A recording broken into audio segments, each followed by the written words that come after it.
Hello everyone, Atharva exam wise के YouTube channel पर आपका स्वागत है। मैं डॉक्टर अजय आज आपसे एक महत्वपूर्ण विषय पर चर्चा करने आया हूं। हाल ही में सुप्रीम कोर्ट ने इलेक्टोरल बॉन्ड को लेकर एक वर्डिक्ट जारी किया है।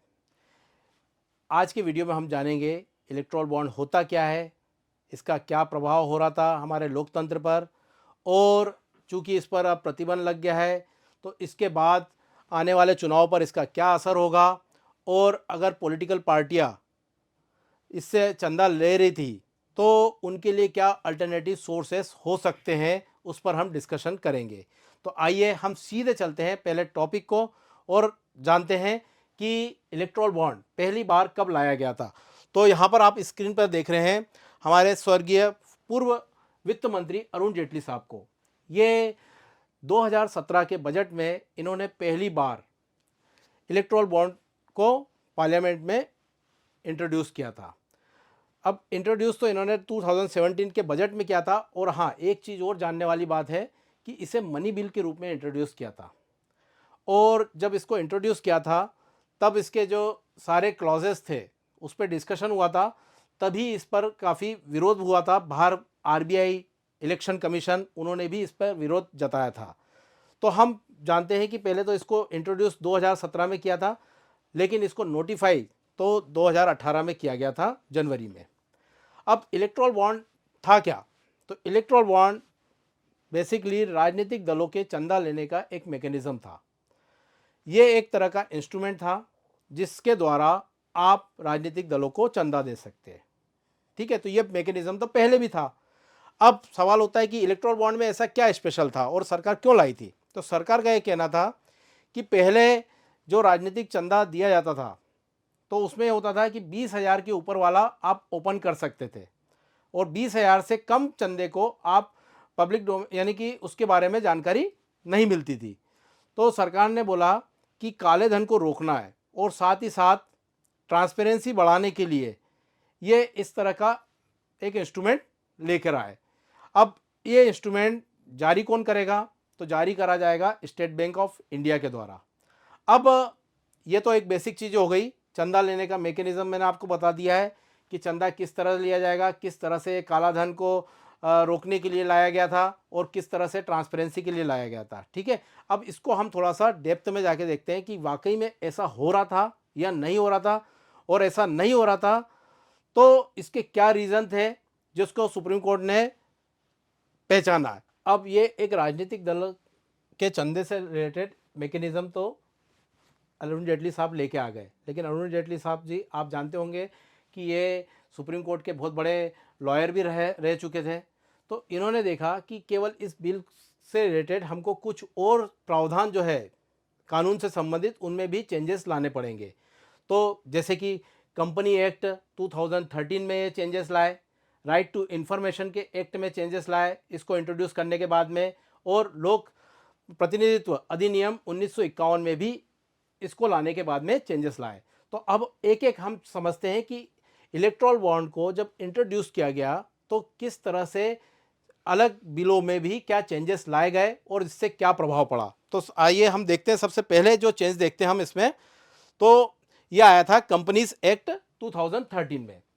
अब जब यह बिल नहीं आया था इलेक्टोरल बॉन्ड का, तो उसके पहले यह प्रावधान था कि कोई भी कंपनी जिसका 3 साल का नेट प्रॉफिट है, उसका नेट प्रॉफिट का 7.5% से ज़्यादा वो राजनीतिक दलों को चंदा नहीं दे सकती थी। समझ गए आप कि 7.5% प्रॉफिट का, उससे ज़्यादा चंदा आप किसी भी पॉलिटिकल पार्टी को नहीं दे सकते हो। तो इलेक्टोरल बॉन्ड को जब इंट्रोड्यूस किया गया तब ये अपर लिमिट को पूरी तरह से हटा दिया गया। तो इसका मतलब ये हुआ कि कोई भी कंपनी कितना भी चंदा राजनीतिक दलों को दे सकती है। ठीक है, उसमें कोई लिमिट नहीं रही। तो एक तो ये चेंजेस लाया गया। अब इसका क्या प्रभाव पड़ा और किस तरह से इसको मैनिपुलेट किया गया बाद में, उसके बारे में भी हम आगे की स्लाइड में हम डिस्कस करेंगे। तो पहले तो हम ये कंपनी से एक्ट में यहाँ समझ गए कि क्या चेंजेस लाया गया। फिर दूसरी बात हम बात करते हैं कि right to information. Right to information आपको पता होगा कि ये हमारे कॉन्स्टिट्यूशन में पार्ट 3 जो कि फंडामेंटल राइट से संबंधित है, उसमें एक आर्टिकल है 19(1)(a), उसको उसका प्रतिनिधित्व करता है राइट टू इन्फॉर्मेशन। इसे 2005 में कांग्रेस गवर्नमेंट लेके आई थी, सूचना के अधिकार नियम बोलते हैं इसे। और आम जनता को गवर्नमेंट से संबंधित नियमों को फाइलों को जानने का अधिकार इसके द्वारा ही मिला था। तो इस बिल को लाने के बाद में राइट टू इन्फॉर्मेशन एक्ट में भी संशोधन किया गया और इससे रिलेटेड जो भी जानकारी है, यानी कि आपने किस राजनीतिक दल को चंदा दिया है, उसको कोई भी नहीं जान सकता। यानी कि अच्छा, यहाँ पे तो ये बोल दिया आपको कि जनता तो इस बारे में नहीं जान सकती, लेकिन इसमें यह भी क्लॉज था कि इसके बारे में इलेक्शन कमीशन भी जान नहीं सकता है कि किस पॉलिटिकल पार्टी को कहाँ कहाँ से चंदा मिला है। ठीक है, तो ये चेंजेस लाया गया। फिर उसके बाद में हम बात करते हैं, आया था चेंज लोक प्रतिनिधित्व अधिनियम 1951 में। इसमें यह कहा गया था कि कौन सी पार्टी योग्य है इसके राजनीतिक चंदे के लिए, जिसमें सीधा सीधा क्लॉज ये रखा गया था कि जिसने लास्ट अपने लोकसभा और विधानसभा के चुनाव में क्या परफॉर्मेंस किया, उसका 1% वोट अगर हासिल किया है तो वो पार्टी योग्य हो जाएगी ये राजनीतिक चंदे के लिए। ठीक है, तो ये बेसिक चीज़ें थी जो हम जान चुके हैं।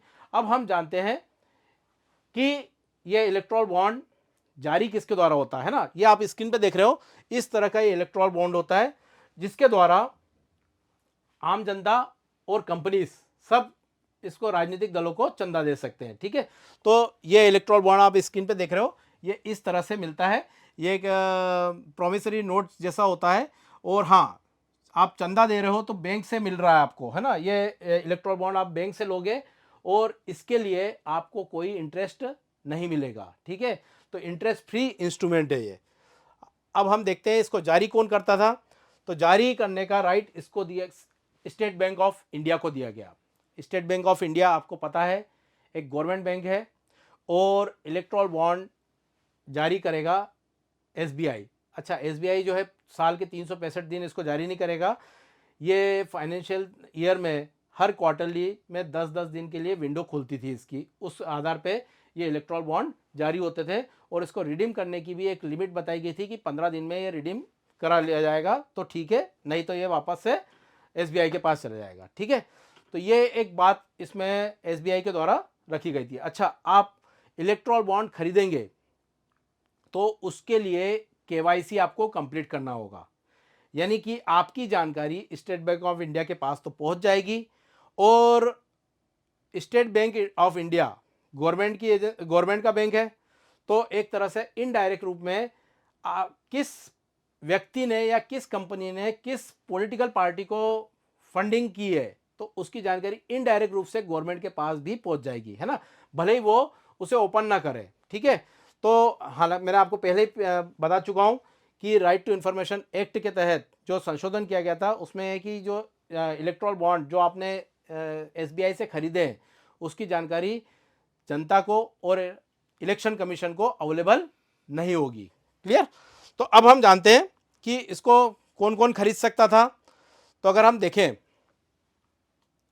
तो आम जनता, जिसमें मैं भी शामिल हो, आप भी शामिल हो, अगर आपकी किसी पॉलिटिकल पार्टी में आस्था है तो आप क्या कर सकते हो, सीधे एसबीआई जाकर किसी पॉलिटिकल पार्टी से संबंधित आप वहाँ पर उसके लिए फंडिंग कर सकते थे, इलेक्ट्रॉल बॉन्ड खरीद कर उसके लिए फंड आप डोनेट कर सकते थे। अच्छा, एक और चीज़ है कि ये फंडिंग 1,000, 10,000, 1,00,000, 1 करोड़ इस तरह से हो सकती थी। ठीक है, तो आम जनता इसमें इलेक्ट्रॉल बॉन्ड खरीद सकती थी।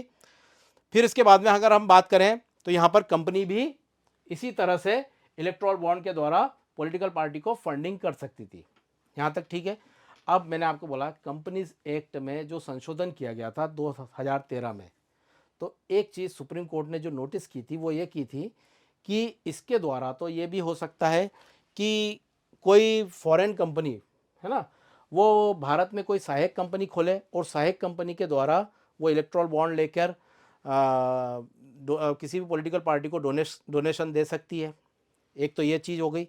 दूसरी चीज़ एक और सामने आई कि हम जैसे ब्राइब का या रिश्वत की बात करते हैं, तो ये भी हो सकता है कि कोई बड़ी बड़ी कॉरपोरेट कंपनी किसी पर्टिकुलर पॉलिटिकल पार्टी को बड़े पैमाने पर फंडिंग कर कर अपने कोई भी प्रोजेक्ट पास करा सकती है उसके गवर्नमेंट में आने पर या गवर्नमेंट के रहते हुए।